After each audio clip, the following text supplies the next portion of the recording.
What is up, everybody? My name is Semi Durn. If you guys are brand new here, make sure to like, subscribe, and comment down below. So today I'll be doing Drake Epic Before They Were Famous. Biography, famous, and then now. Let's get this video on the road. Let's go.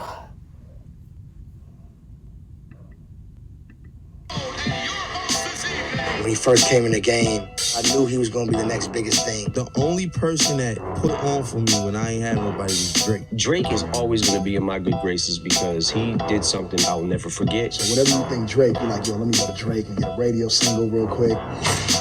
In Drake's mind, Ye told Push about my son. The fact that it's people thinking that you f my wife and you're not saying nothing and you carrying it like that don't sit well with my spirit. Drake a genius. Despite me disrespecting him as a man, I respect that career.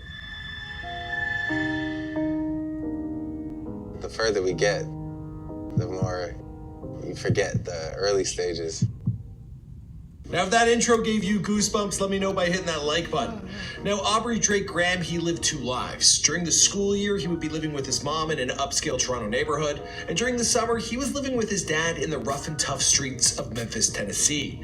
Now, it was this kind of diversity that gave the shy Canadian kid a unique perspective on life. Longing to share this insight through music, he simply needed to find the right push from someone experienced. Now, it was during his father's incarceration that Drake would be introduced to a cellmate by the name of Poverty. And this would be a man that would help push Drake through the door. Yeah, I got a feeling this is part of the story you haven't heard before.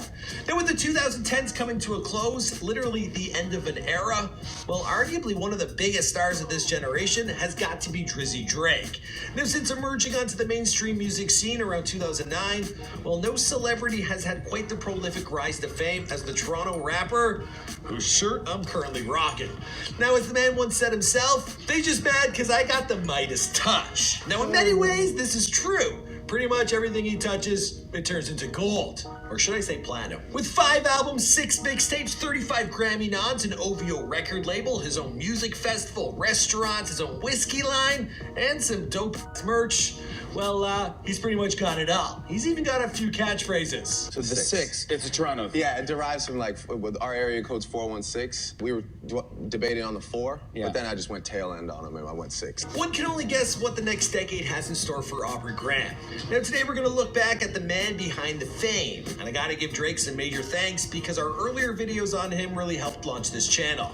And this time, well, we're rolling out the red carpet because I wanna give him a good review.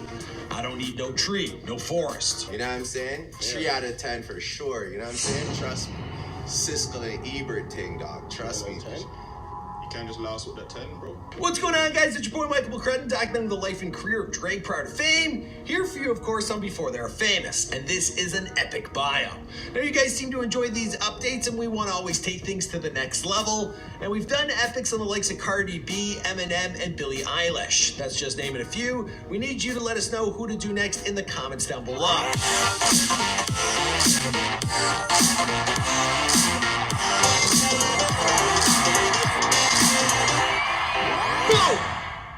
Toronto in the 80s wasn't known for a whole lot. While this Canadian city did boast an impressive hockey team and a soon-to-be amazing baseball squad, it wasn't exactly tourist central. In fact, famous entertainers, the likes of Jim Carrey, Avril Lavigne, Mike Myers, and eventually Justin Bieber, they had to move south of the border to actually make it an entertainment. Before Drake, it seemed like a relatively unknown city on the global scene.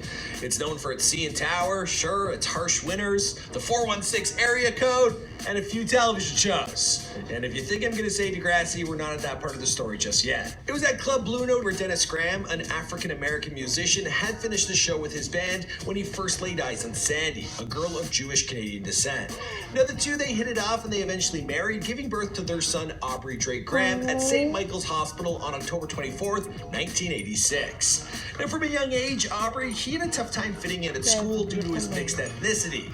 As the only student of Black and Jewish heritage at his school, well, he'd have to be taunted with racial slurs from other kids. In fact, he stated, "I went to a Jewish school where nobody understood what it was like to be Black and Jewish. When kids are young, it's hard for them to understand the makeup of religion and race." Despite the adversity he faced outside of the home, well, Drake, he was shown unconditional love for both of his parents. Now, when Aubrey was just little, his father would bring him up on stage to play the tambourine. brain. He would also sit in on recording sessions between Dennis and Teenie Hodges, a guitarist from Tennessee, as well as Drake's late uncle. Drake also reportedly gave his old man $5 and bet Dennis that he would make more movies and music than he ever did.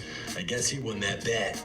Now, according to a source, Drake, he also may have taken up tap lessons as a child, although this never has been confirmed. Now, I'm not trying to out the man, so I'll give one up myself.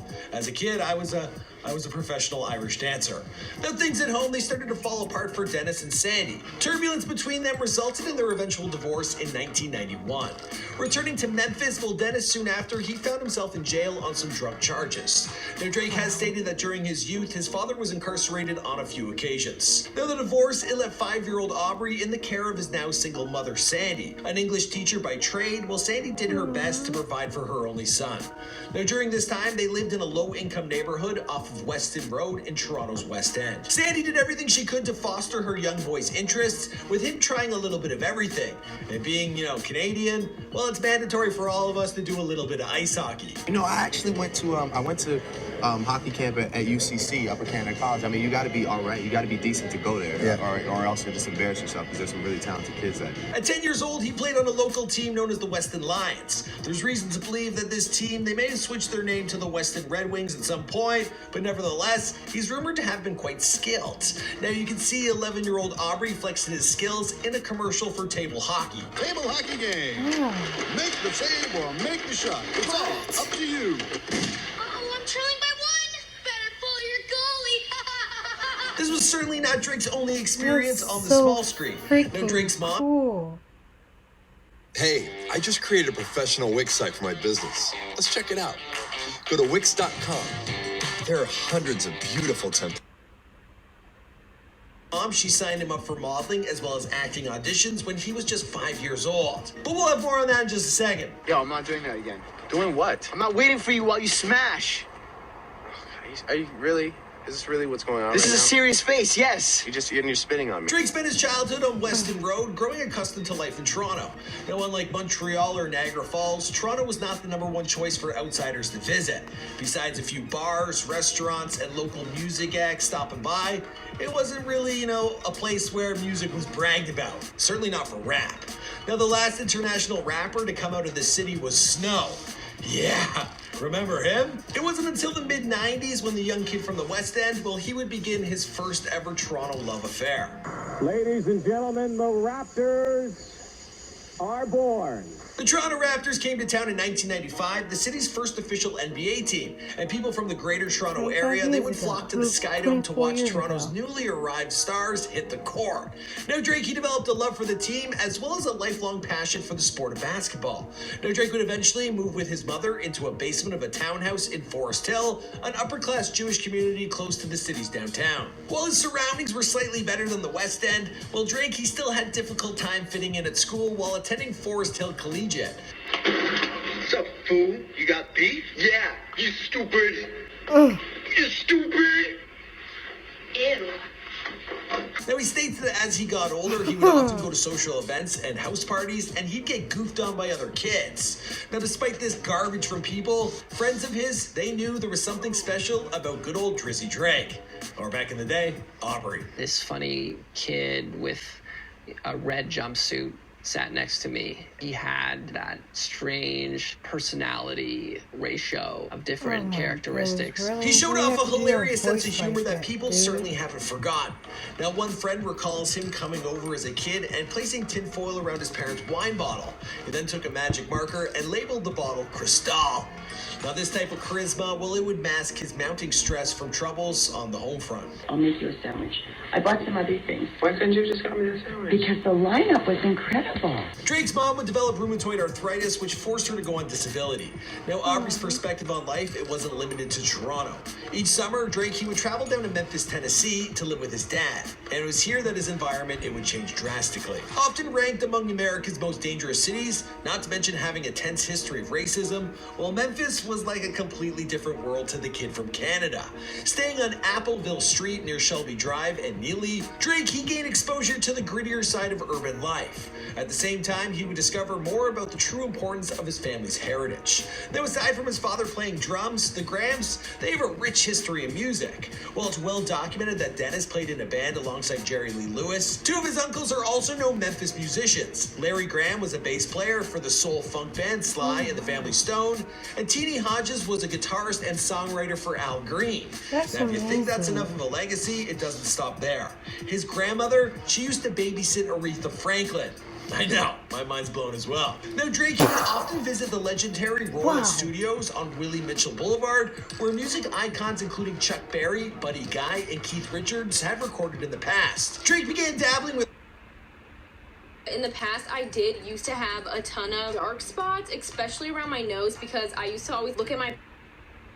with writing his own music in a notebook.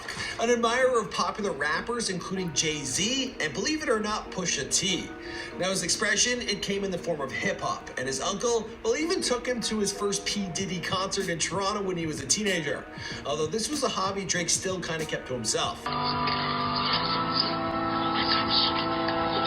looking at, huh?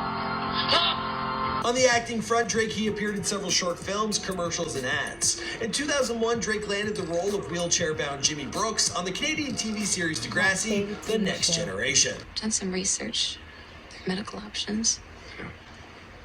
That's why I made a doctor's appointment. Actually, once upon a time, I was a background actor on that. But enough about me. Back to Drake. Drake would stay on the program for 6 years. He even dropped out of school at 15 to focus on acting and to provide for him and his mother. Now, he attended Vaughan Road Academy at the time, and his class schedule, it proved to be too hectic to maintain, alongside his acting career. Seriously? What you need is some sleep, because it's obvious you're not getting enough oxygen to your brain. Aubrey's character of Jimmy was no doubt one of the more popular of that era, but his true passion, it lied elsewhere, and he began growing tired of the acting life. He realized that his true potential, it lay more in music. Now, how did this come to be? Well, remember how we talked about Dennis Graham's legal troubles? Well, he had quite a few of them. In fact, Drake, he's even recalled watching his father get arrested after coming home from Memphis. Well, during one of his father's incarcerations, Aubrey, he had an unusual correspondence. He stated, "My dad went to jail for like a year. I don't even know what he was in jail for, an assault charge or a drug charge or something. When he was in there, he had a cellmate who used to rap, but he had nobody to talk to.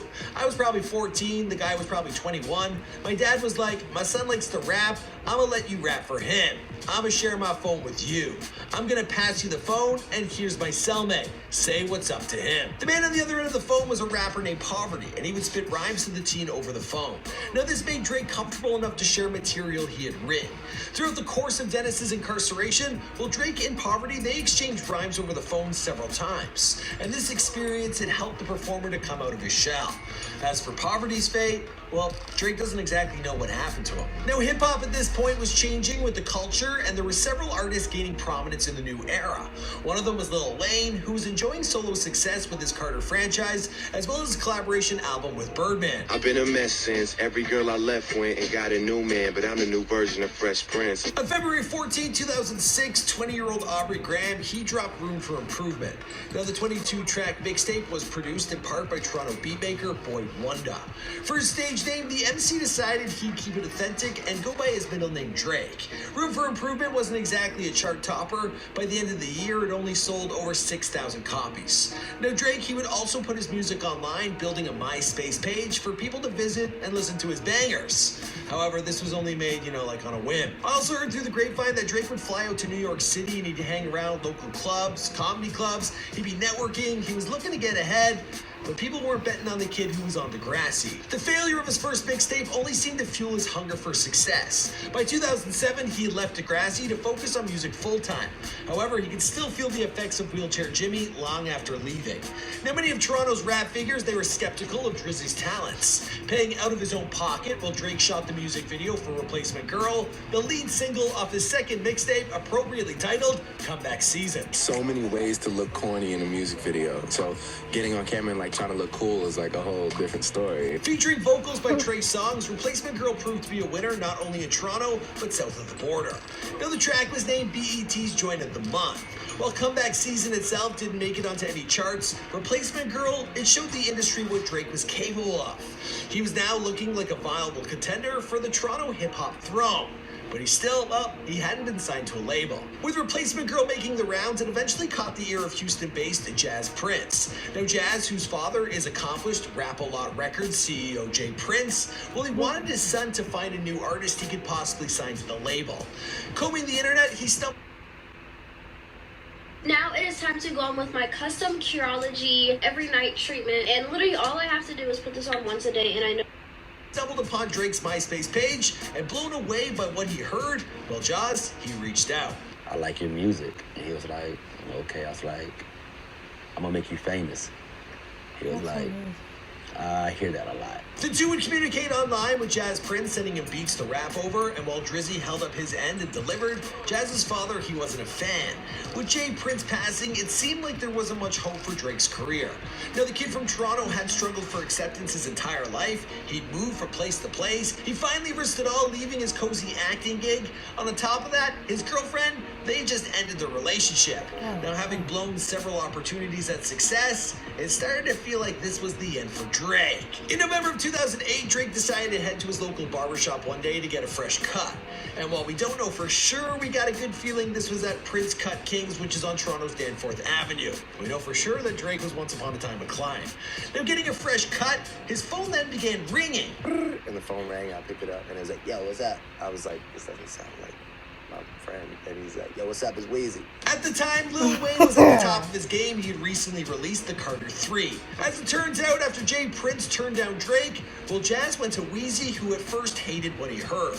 Then after a car ride listening to Drake's A Milli remix, well, he changed his mind and instantly wanted to contact him and have him fly out to Houston to meet him. Drake grabbed his passport and flew out the very next day. Landing in H-Town, well, Drizzy described feeling that he had finally got his swagger back. I know when you get dumped, it takes a little time to recover. But then when Weezy comes along, there's no looking back. Now, he states when he first met Wayne, well, he was getting the most painful tattoo ever. I'm guessing if that was on his face. In February of 2009, Drake dropped So Far Gone, his third mixtape featuring appearances not only from Weezy, but Trey Songz, Lloyd, and Bun B. The effort included the single Best I Ever Had, which that summer, it blew up the radio. Not just here in good old Canada, it was everywhere. Also, the girl in the intro to that, mwah! Drake has gone on to make both of his parents extremely proud, and he's placed Toronto on the map. Not just for hip-hop, literally, he put Toronto on the map globally. The Six, everyone knows it. He now holds the OVO Fest every summer by the city's Ontario Place, and he's paved the way for several other Toronto artists who have come up after him. This includes Tory Lanez and Killy. Now, while these all are amazing accomplishments, the cherry on top of his success is perhaps becoming global ambassador for his beloved Toronto Raptors. The team annually celebrates Drake Night at the Scotiabank Arena. I think I've actually been there once. I've actually seen Drake at a game. I don't think that was Drake Night. Anyway. Everybody make some noise for the Toronto Raptors global ambassador, Drake in the building! As for the rest of the story, well, you sure as hell know the story because we've all watched it happen. And that's all I've got for you here because this is before they're famous. And it was epic. And it took a lot of work. I hope you guys enjoyed it. Now do us a favor and send this video to Drake via Instagram or Twitter. If we get a retweet, if we get a like, I can retire. I feel like I've done everything I need to do. But of course, there'll be more to do. But I'll just die happy, or I'll retire happy. You know what it is. Again, thanks to Candy Pens. They are our sponsor. I'll see you guys in another video. If you guys love that video, please give me a thumbs up, like, and subscribe. And thank you guys for watching. Have a blessed day, guys. Bye! Beef 17